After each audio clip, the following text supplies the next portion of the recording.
స్వీకరించారు.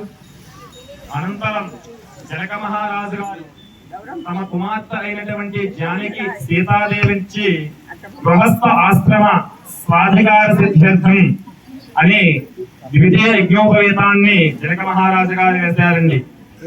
మనకున్నటువంటి షోడశ సంస్కరణలు ఉన్నాయి కదా బ్రాహ్మణ వర్ణములకి. స్వామివారికి ఉపనయ సంస్కారం చేసేటప్పుడు వేద విద్యార్హత కోసం ఒక యజ్ఞోపవేతాన్ని సమర్పణ చేశారు. బ్రహ్మచర్య దీక్ష కోసం ఇట్లా ఒక దేవిని సమర్పణ చేస్తే గృహస్థ ఆశ్రమ స్వీకరించడం కోసం రెండవ యజ్ఞోపవేతాన్ని జనక మహారాజు తన యొక్క కుమార్తెని జానకీదేవి సీతామాతని రామచంద్ర సమయంలో ద్వితీయ యజ్ఞోపవేతాన్ని రామచంద్రుడికి ధరింపచేయడం జరిగినది. జై శ్రీరామ్. వాయిద్యం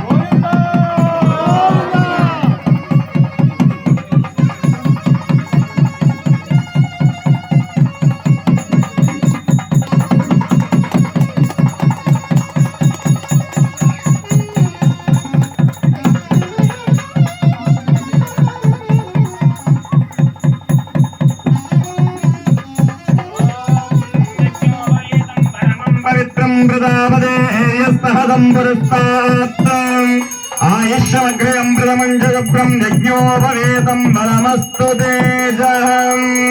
యజ్ఞోపవేత ధారణ మహోత్తమస్తు.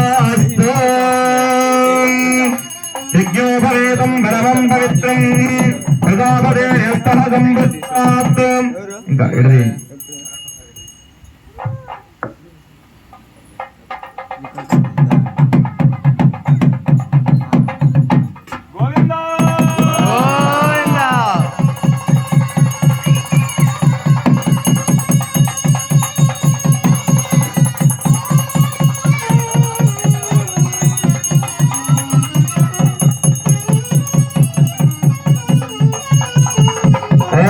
యజ్ఞోపవేతం పరమం పవిత్రం ప్రదాపదేర్యస్తహజం పురస్తాత్రం ఆయుష్యమగ్రయం ప్రథమంజలభ్రం యజ్ఞోపవేతం బలమస్తు తేజః. యజ్ఞోపవేత ధారణ మహోత్తమస్తు.